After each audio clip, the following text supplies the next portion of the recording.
A creepy countdown to Christmas. December 13th.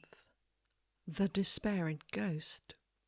It was in the early 1930s in Streatham, where an elderly married couple, a Mr. and Mrs. Robertson, lived in a rather large house.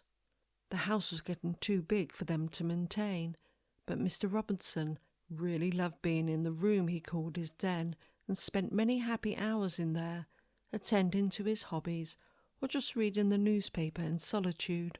A cinema company offered to buy the Robertsons' property, as it would be the perfect location for one of their cinemas. The Robertsons refused the offers they received from the cinema company until Mrs. Robertson persuaded her husband to accept a very high offer.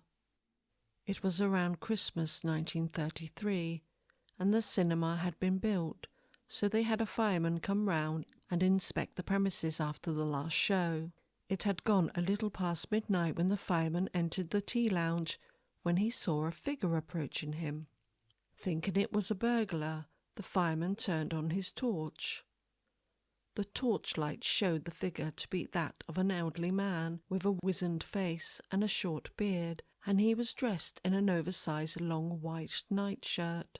This figure headed towards the stairs, which led down to the vestibule, so the fireman followed it.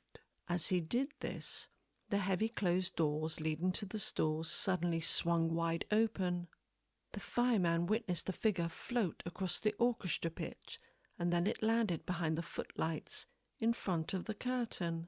The apparition turned to face the fireman whilst holding its hands aloft and crying in a husky voice, "I won't sell, I won't sell," before completely vanishing.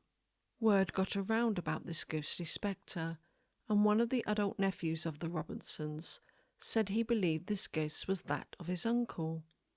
He had worn an old-fashioned long white nightshirt, and that where the spectre had cried out had been the exact spot where his den had once been. The fireman had known nothing about the Robertsons, nor had he known of what had stood there before the cinema.